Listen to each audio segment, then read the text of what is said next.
Hello everyone, this is Elastic Sparty here from Brothers in Arms World of Warships, and today I have some gameplay for you. That is not the feature of this video, but I do have some background gameplay in my Benson from 0.5.8. This was a match that I had. It was on the map Two Brothers, standard battle. It's quite exciting. I ended up doing, I think, 130,000 damage and got a lot of credits and XP, so that's nice. But moving on to the feature of this video, as you might have noticed for the title, or from the title, 0.5.9 preview has come out. Now there's a lot of things that they have changed and added to the game, so just briefly, there's a new co-op mode, there's voice activation, or voice communication that is, visibility system has been changed, armor to US battleships has been changed, and some other small features, as well as a public test server has been announced. So, getting into these new additions, the new co-op mode. What do we have here for the new co-op mode? Well, it's an assault type game mode. There's also zone, there's standard battle, there's domination. I believe there's one more that I'm missing. Probably am. Let me know in the comment section if I'm missing something. But there's three different scenarios. The first scenario is on the map Strait. This is for tiers 4 to 6. The second scenario is Fault Lines, the map Fault Lines. This is for tiers 5 to 7. And finally, the third scenario on the map Estuary for tiers 6 to 8. The way this works is, as you see in the pictures, and by the way, all of my information that I'm getting is, I'll leave links for these, for the information that I'm getting in the description, so you can go check this out and read in full depth where I'm getting my information and what conclusions I'm making from that in full detail. So, what am I saying? What was I saying? I lost my train of thought. Oh yeah, so this new game mode. The way this is going to work, as you can see from the pictures, is you all spawn in the middle. In this example, they have the map. I think this is Fault. Yeah, this is Fault Line. You are all in the middle between the two objectives, and there's going to be enemies from all around you, surrounding you. The thing is, there's not just 8 versus 8 enemies, or 8 versus 8, it's 8 on your team versus 16 on the enemy team.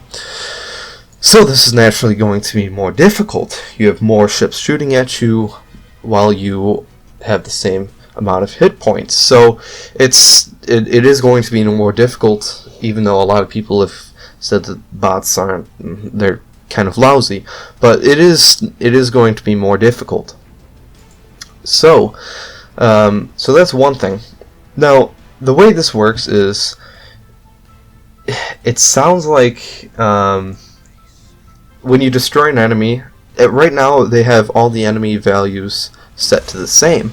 So they are going to, so anytime you kill an enemy, it's going to be 50 points. So this is good.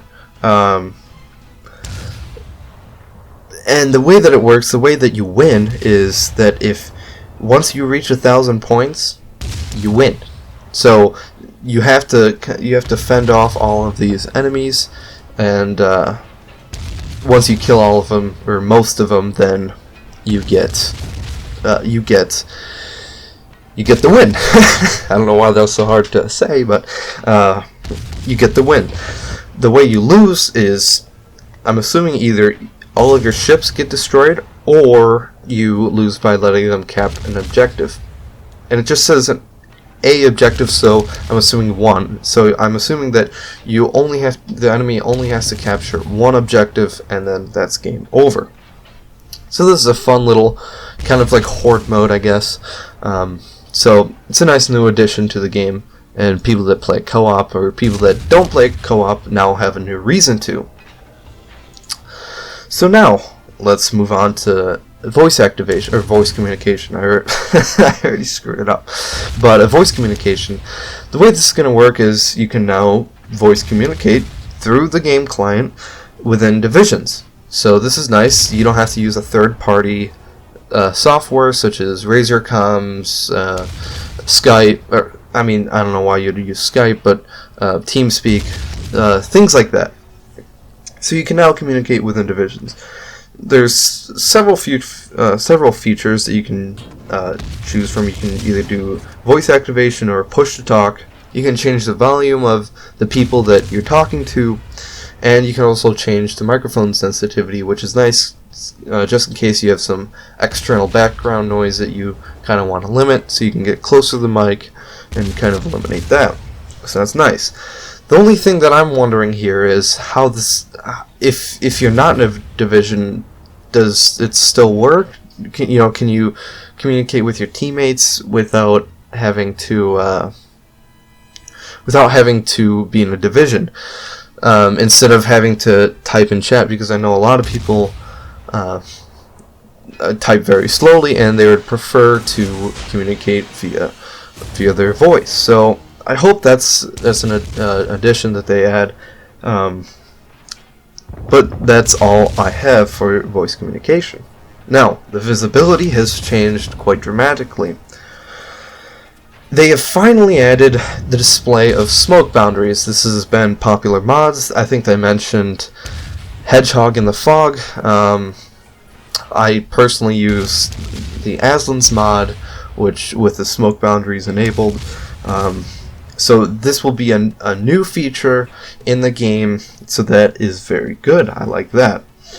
Now the way this will work is smoke has been changed a little bit, or maybe not at all. I actually don't know, but they claim that now you will have, as soon as you click or activate the smoke button, it will take 2 seconds for that smoke to start coming out of your ship and fully conceal you.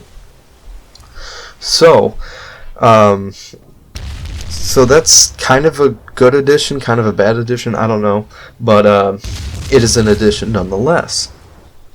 And a lot of people were complaining about blinking, and for those of you that don't know, blinking is when you are deploying your smoke while still moving, and you basically pop in and out of detection, so you'll see a destroyer, and then you won't see him. So they've since eliminated that, and now they've added a new system where if your ship is going 12.5 knots or lower, then the smoke conceals her while she's moving through the smoke, or while she's moving.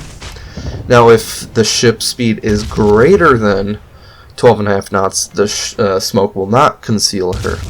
So this is a nice definitive number.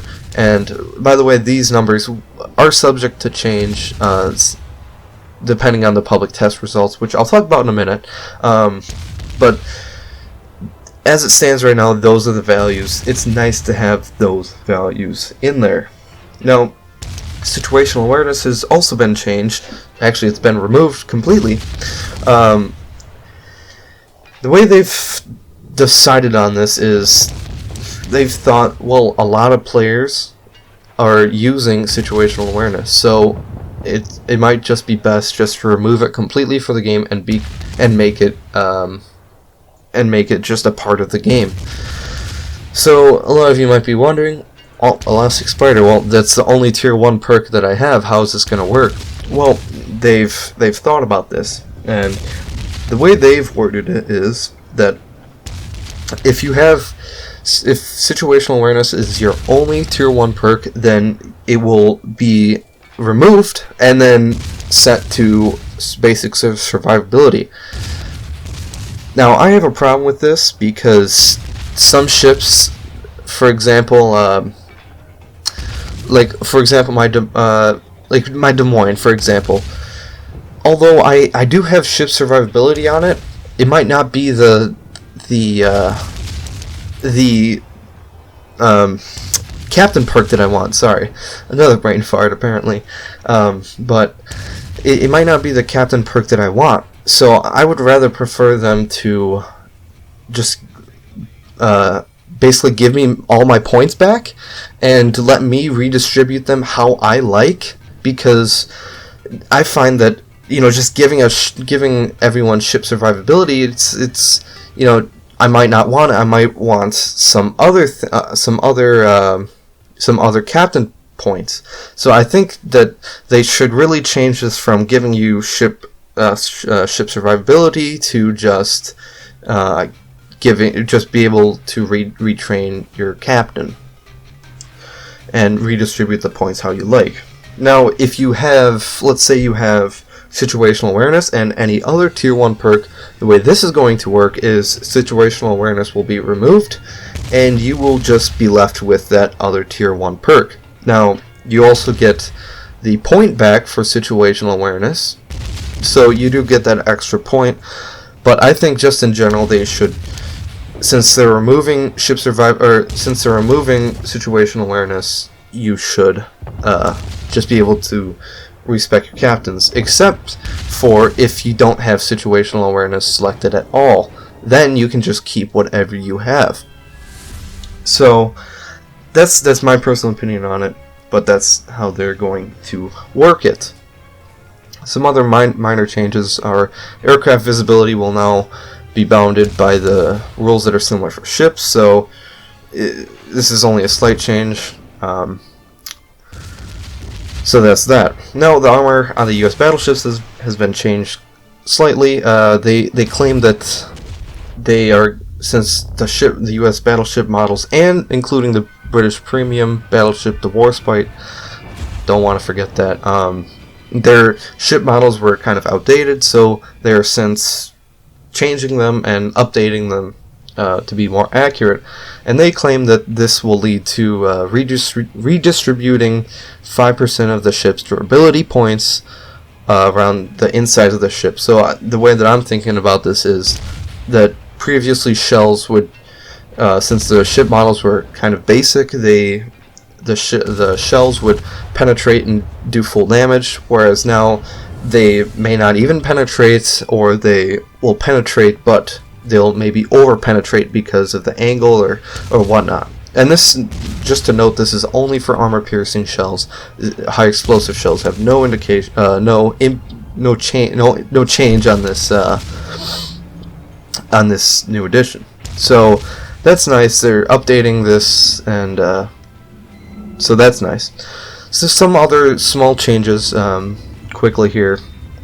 Here, let's see here.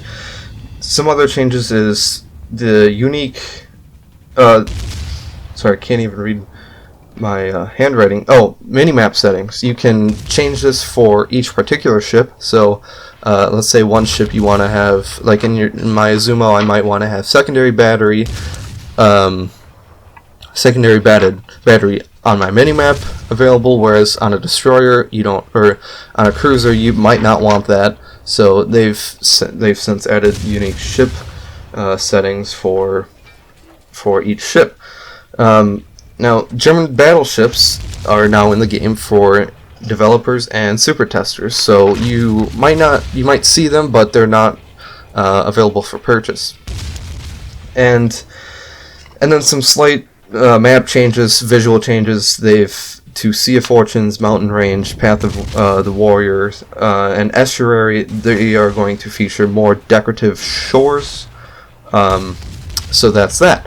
Now, the public test server. If I look at the public test server, it's pretty standard.